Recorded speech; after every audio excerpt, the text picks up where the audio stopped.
Glad you can make it. Heard we got a good one. Where's your kit? It's right here. That's a canteen. Ain't no damn canteen. That's a magical canteen. Bullshit. Found in the desert. It's got a genie in it. Let's see. All right. Tactical. Tactical. Tactical genie. Did someone call for support? Nah, I'm playing. What do you guys need? What's up, dog? What's up, gang? You call? Kit, please. Coming right up. Told ya. So, can I go with you guys? Rip, we need a fourth. Yeah, I guess. You're gonna need a gun. Let's roll. Can you believe driving in town? Hey man, where do I get one of those? It's a hell of a story. I'll tell you on the flight out. Hell yeah.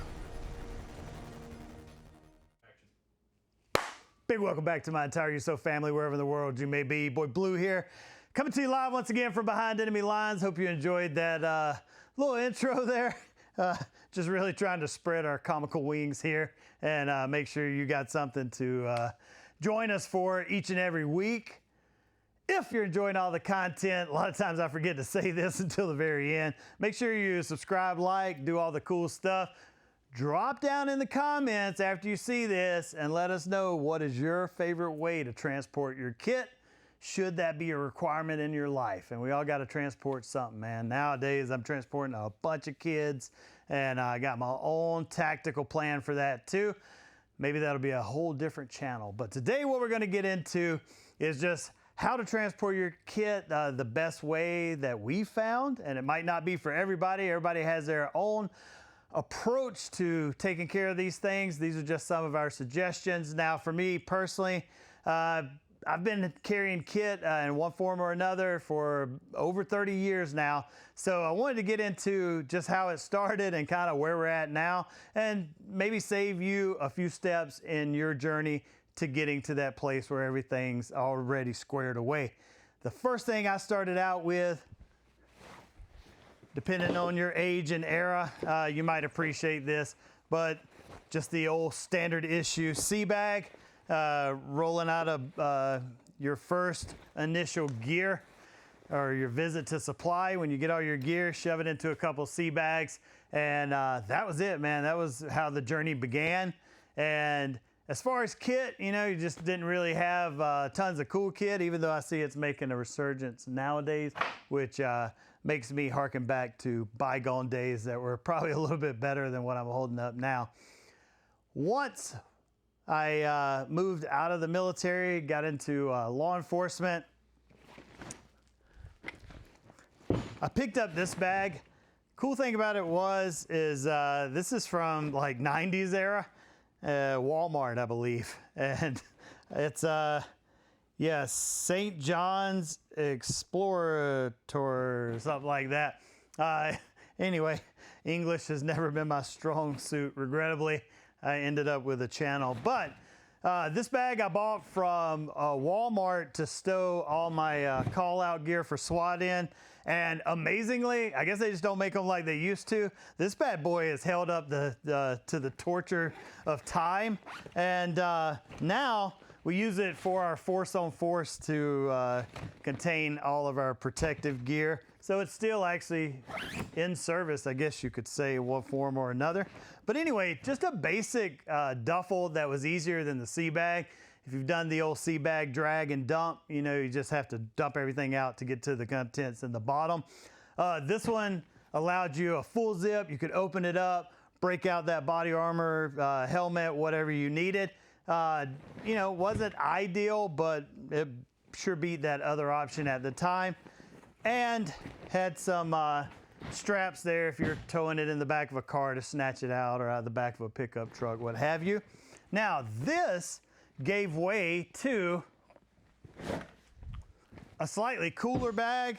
Now this bag is from RE Factor. I'm buddies with Cam over there. However, this was a gift from Rip, my brother from another mother.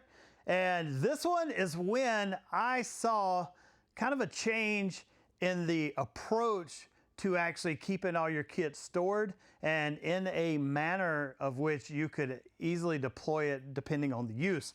So this one has some Velcro long pouches here, and inside of those, I know everybody hates that noise, I keep some dry erase markers if I'm having to mark stuff on the board.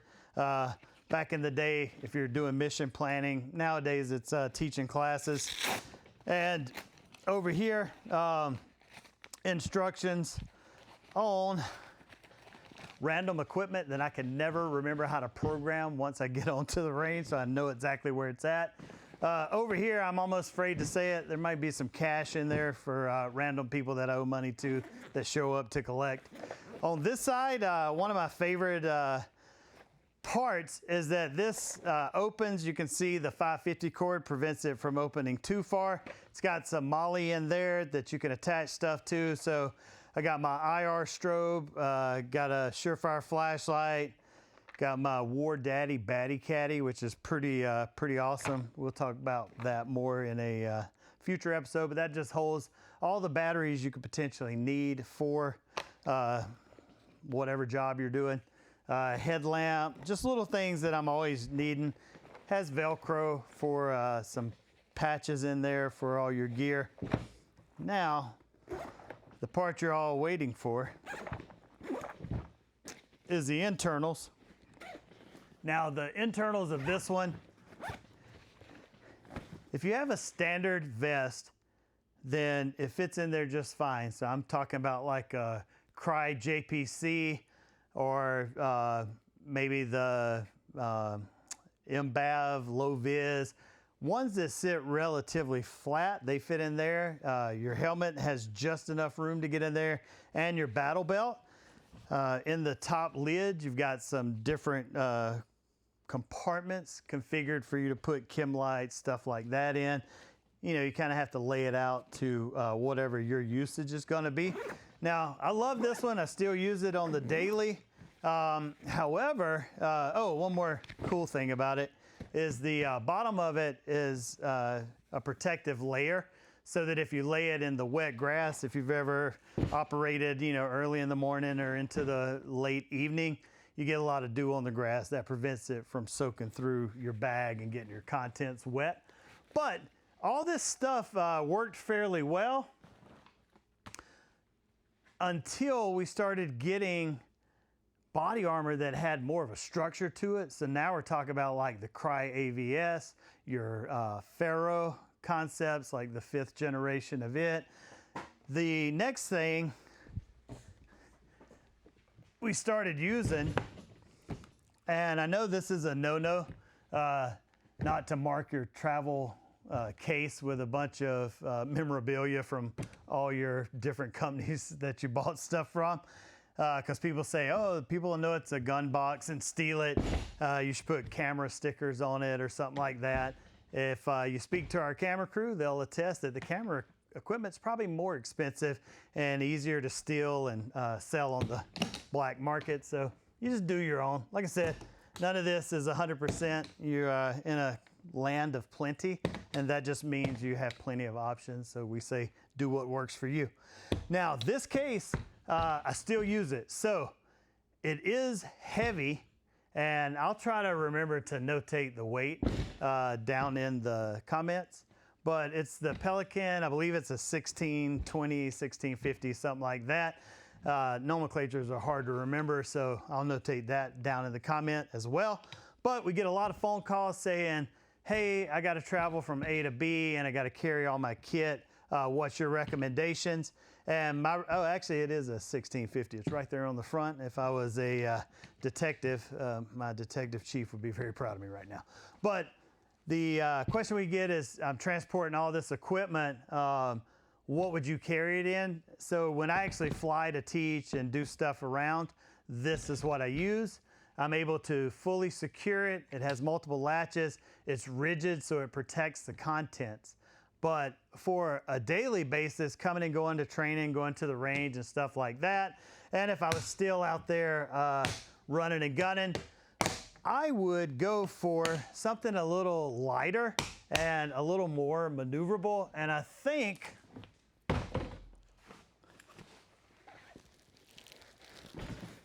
that T3 gear has come up with the perfect answer. And I know this is similar to kit bags you've seen. They've just done a few modifications on it that I thought were really, really cool. Now, full disclosure, T3 gear are friends of ours. If you're not familiar, their storefront is located down on the Navy Coronado Naval Base at the Buds training area. You can stop storefront there if you're active duty military, but they are a legit company. Most of their products are fueled by recommendations from active duty guys that are doing the job. So you really get a quality product from them. We have a good relationship. Like I said, they reached out, hey, do you want to try anything out, or what would you like to try out? And I just gave them my top 3. Never try to be too greedy about stuff. And my top 3, this was number 1. With the new gear, they use Tigris or Tigris, however you pronounce that, to add rigidity and structure to the vest so that all the weight's not just on your shoulders. And when they do that, it's hard to compress it. And I don't know, out here it gets pretty hot, sometimes in the hundreds. And I was concerned that if it's compressed and heated, would it lose some of that rigidity? Who knows? I didn't want to risk it. They offered a great alternative to the flat pack to carry this. So as you could see, the dimensions of the pack, we'll note it down in the comments, but it's got 2 nice handles. It does come with straps, so you can actually wear this as a backpack if you want to. And I just end up carrying it with the carry handles. It has 2 exterior pouches, big enough to throw mags in so they won't fall out. And I always keep a little extra stuff. Every time you jock up, it seems like somebody needs wire ties to lock some gear down. So I always keep those externally where I can reach them fairly quickly. Now, this one's kind of cool because they have a diagonal zipper across the top so that you don't even have to fully open the bag. And what I do is on top of this, I keep a couple items that I may need to use first without pulling out the entire rig if I don't. Now, the first things that are here is my hoodie. And if you're a friend of the old channel, we talked about these hoodies before. I just think they're a slept-on commodity. So these are from Burton, and I think you can get them on Amazon. If I can find them, I'll throw the link in there. These are kind of old, but they are weather resistant. So these are snowboard hoodies, and I was wearing them back in the day snowboarding and realizing just how warm they were, breathable they were, quick drying, super abrasion resistant, because I would fall a lot because I'm from the South and not born on a mountain. And they actually offer a little bit of water repellency. So if you're getting a light drizzle or something like this. Also, they're, it's a hoodie cut, not too baggy, so it fits well under your kit should you need to don it on top of this. So just a good item to have in there. And it's not quite as expensive as Arc'teryx and all that stuff. It's reasonable and actually, kind of a bulletproof hoodie if you're looking for that. Now, the next thing I have right here, easily accessible. I got my cans for Ear Pro, and then I got my Eye Pro and my gloves. These seem to be things you're always gonna grab when you get out to the range. Sometimes you arrive and the range is already hot and you need to pop these on immediately, or you're gonna start working on stuff and you wanna make sure you have your gloves on so you don't ding up your hands, which I know you've been watching the earlier episodes and it seems like every episode I bleed in. So maybe I'm learning my lesson. Now I got 2 per. All right, the next thing, and I haven't even opened the bag yet fully. This is still through just the top of the bag. Your belt. Sometimes we run drills where we don't need full kit, and just throwing your battle belt on is accomplished from just drawing it out through the top. Still haven't even opened the bag. And this thing is like a clown car. You're able to just shove tons of gear in it. And rarely have I had to resort to other things. Now, you will notice I don't carry my firearms in here. Even when I travel, I don't carry my firearms in my Pelican case. if you haven't traveled with firearms in the past, and we'll cover this on a future episode, I've learned if you have a connector flight, high chance that your bag is not gonna make it, and I've traveled on multiple different airlines for that. What I do now is I put my firearms in a fully separate bag so that if it gets detained, my kit still makes it onto the next flight, so that whenever I get to wherever I'm going, I can normally borrow a firearm, and kit is the part that's kind of hard to borrow and set it up to you. A Glock 19 here is a Glock 19 back on the East Coast, so same. Now, like I said, we'll get into that more in a future episode if that helps anyone out. But what it is, and I know a bunch of people are going to comment or whatever, what it is whenever you change to a different flight, if you have a firearm on the flight, then someone has to personally take it off and put it on. Sometimes they don't have enough people to do that, whereas your regular checked bags, and kit can be regular checked bag because it's not anything controlled, then that can just go straight on as most luggage would be transferred to your connecting flight. In here is a big old Ziploc bag. I didn't get this from T3 Gear, but in here I just keep all the random stuff I would need for anything we're doing. I got flex cuff, lighters, 550 cord, extra chems, extra batteries. So in the comment section, if anybody's saying, oh, I didn't see this, that, or the other, it's in there, trust me. All right, now for the big reveal. And the only other thing I'll point out is inside this bag, they do also include Velcro in pouches for your equipment if you did want to organize that way. For me, just the big old Ziploc bag works, and this comes with the bag, or either they just included it to be nice.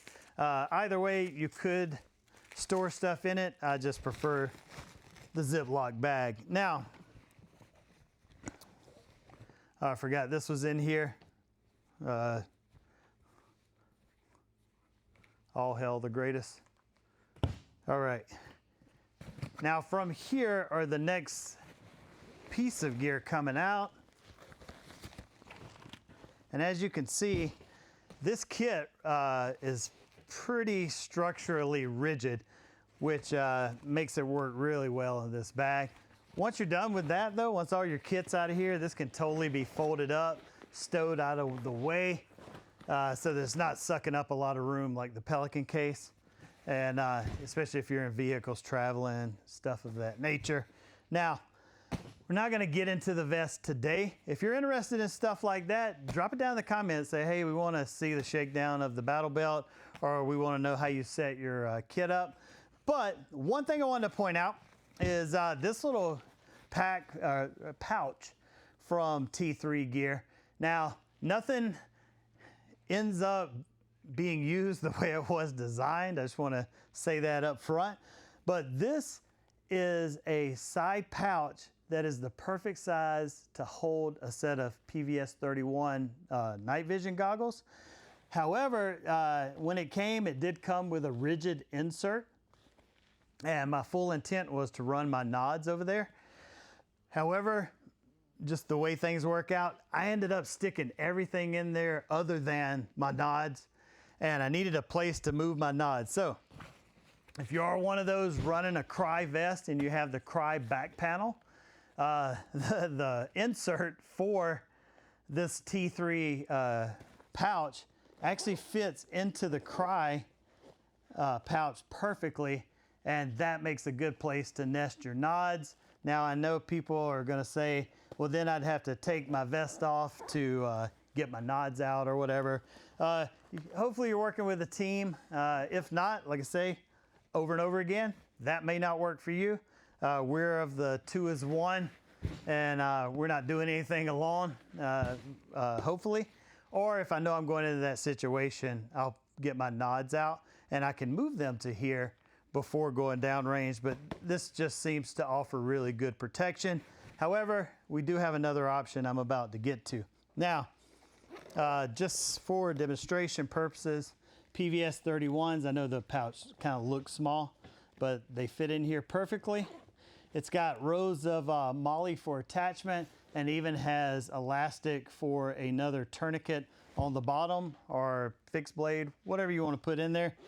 And just from lots of times doing this stuff, I prefer to leave it empty so that I can attach different things to it or put different things inside of it as, you know, mission or training schedule dictates.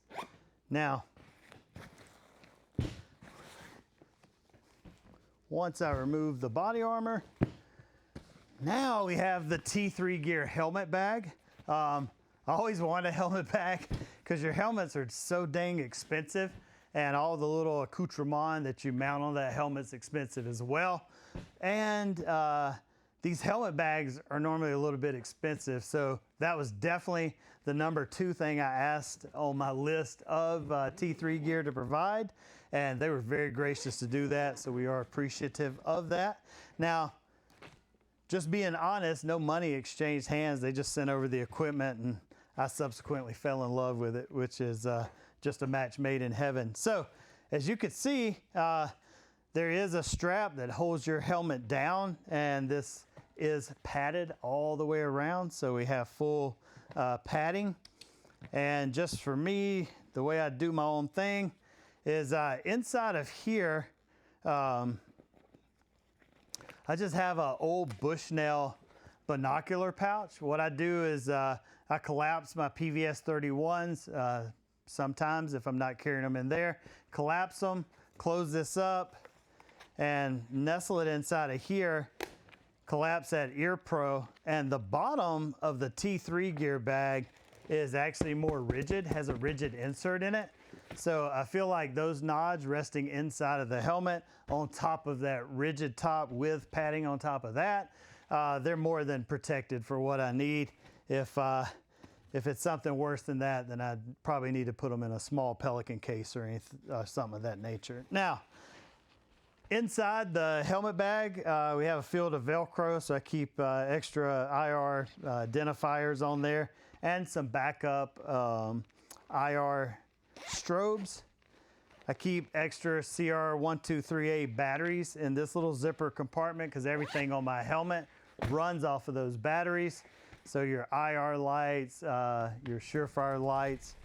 And over here, there's a second one that's a little bit deeper, and that's where I carry my Wilcox mount for the front of the helmet, and a little morale patch from the San Diego gun. I feel like Brian stuck that in there for a plug, so here's to you, brother. I got you, man. And that's pretty much got it for the helmet bag. But that helmet bag underneath that rigid plate carrier, it makes for a very secure nest. We run these bags in our vehicles all the time and haven't had any issue with any stitching coming apart, anything of that nature. And just really, really stoked with the products, really, really stoked to have that relationship with T3 Gear. And speaking of relationships, we have great relationships with multiple companies. If you look down the description, there is a discount code for all the brands that kind of support us. Some are affiliate links where we get a small percentage of your purchase. A lot of them aren't. We just ask for a discount for our viewers just so you can save a few bucks. All this stuff can get expensive if Uncle Sam's not buying it for you. And with that, if you want to support us, you can always go over to usoverwatch.com. All of our swag is over there under our shop. And we have classes if you're local, if you want to jump in. We have all manner of instructors come through to visit. And a lot of times we do have active duty military law enforcement, but a lot of those open weekend classes, we have some of the coolest civilian dudes you've ever met. And we bring in some very high level instructors from different special operations branches, some from law enforcement, just all walks of life with highly specialized training. And we provide that for you. We don't gatekeep around here. We think you should know anything that could help you out in a life-saving type situation. All right, I think that's pretty much got it for this episode. Thank you for jumping in once again. We don't want to leave you without that one little golden nugget of wisdom. So for that one, we haven't heard from my boy Rip in a while. So we're going to let him jump into here and throw down some knowledge. Took Rip a minute to walk up here with his old ass. Nah, this is my boy, man. We go back quite a ways. All your years in life, living and Navy and all that, you got to have some knowledge drop on us. So It has come down to nothing. But as the old saying goes, measure twice, cut once. So with all your gear, everything you do, make sure you plan ahead, pack what you need. If you have to write a list down, whatever, get it all done before you pack it and you hit the field. That way you know you have everything. yeah, that's a pretty good one. Thank you, sir. I'll take that. I know he's a Jack Carr fan. I got to watch him. Like we always say, 1 is none, 2 is 1, and the 3rd is for spare parts. With that, this is Blue. On behalf of the USOW crew, especially Rip, T3 Gear, thank you. And we are out.